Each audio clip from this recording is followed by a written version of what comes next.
A data é 2 de abril de 2026. O cenário financeiro global, bom, ele está em alerta máximo.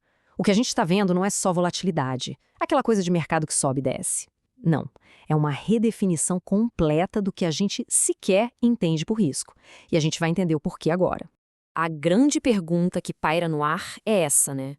Por que a economia global parece estar, assim, no fio da navalha? Essa instabilidade é quase palpável nos mercados, e a resposta, olha, não é nada simples. E a chave da resposta está aqui. Não estamos falando de um problema isolado. O que acontece é a convergência de 3 tempestades gigantes, todas interligadas, e cada uma delas está alimentando a força da outra. É a tempestade perfeita.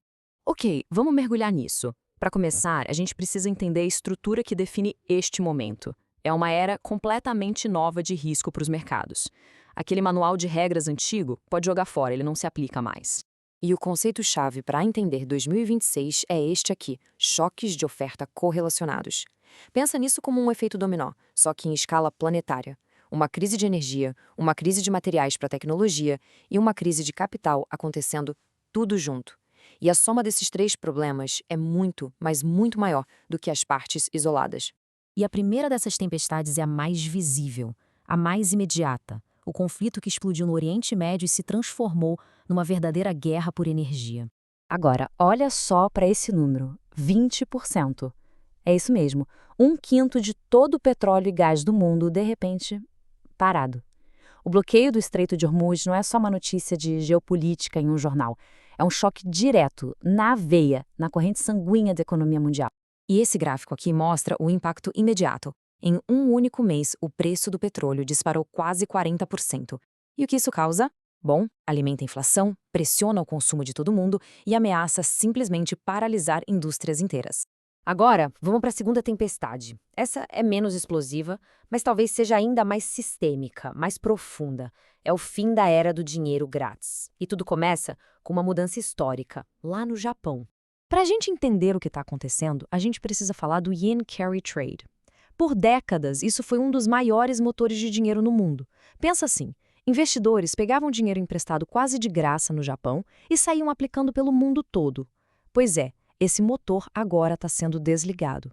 E a mecânica dessa reversão é uma reação em cadeia, uma coisa levando a outra. Primeiro, o Japão sobe os juros. Com isso, pegar iene emprestado fica caro.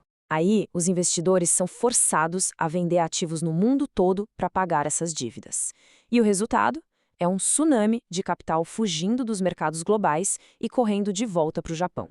E isso não é só teoria, não. Os dados provam essa virada. O rendimento do título japonês de 10 anos, por exemplo, atingiu a máxima de 27 anos. Ou seja, é oficial, o dinheiro grátis acabou e as consequências disso no mundo todo estão só começando a aparecer. Vamos então para a terceira tempestade. Essa é uma batalha mais silenciosa, sabe? Mas igualmente destruidora. A Guerra Fria Tecnológica entre os Estados Unidos e a China. E o foco dessa guerra não são mísseis, e sim minerais. O campo de batalha agora é o controle dos materiais que são essenciais para tudo, desde os chips de inteligência artificial até os carros elétricos. E este gráfico de pizza aqui mostra bem o poder estratégico que está em jogo. A China controla quase 80% da produção mundial de tungstênio. É um metal vital para os semicondutores mais avançados do mundo. Isso é, na prática, um quase monopólio. E aqui está o ponto crucial. Quando a China decide restringir a exportação, olha o que acontece. O preço explode mais de 550%. Isso não é só uma pressão de custo, gente. Isso é a transformação de uma cadeia de suprimentos em uma arma econômica. E agora? Vamos juntar todas as peças. Energia cara, capital ficando escasso e tecnologia restrita.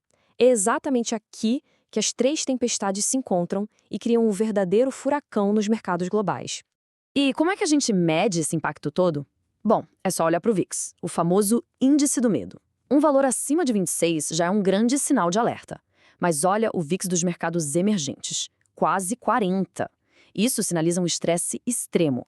São justamente as economias em desenvolvimento que estão mais vulneráveis nesse cenário. E tem outro sinal de alerta piscando, que é a tal da curva de juros invertida lá nos Estados Unidos. De forma bem simples, isso acontece quando o mercado acredita que o risco no curto prazo é maior que no longo prazo. E por que isso importa? porque, historicamente, esse é um dos indicadores mais confiáveis de que uma recessão pode estar vindo por aí. E para trazer isso para um exemplo bem concreto, é só olhar o caso do Brasil.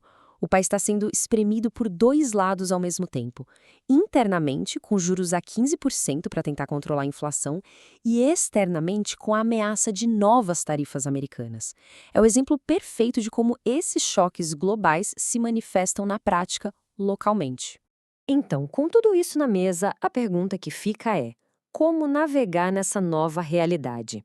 O que é crucial entender para conseguir se posicionar num ambiente tão volátil? As lições para essa nova era são bem claras. Primeiro, proteger o capital virou a prioridade número 1. A geopolítica deixou de ser aquele ruído de fundo para se tornar o fator central que move o mercado. E as verdadeiras batalhas estratégicas hoje são pelo controle da energia e da tecnologia. Acima de tudo, a era do dinheiro fácil, abundante, essa acabou. Isso tudo nos deixa com uma pergunta final, que na verdade define esta nova realidade. Se uma crise de energia no Oriente Médio pode causar uma crise de capital vinda do Japão, que por sua vez piora uma guerra tecnológica com a China, a questão não é mais se vai ter um próximo choque. A verdadeira questão é: de onde ele virá?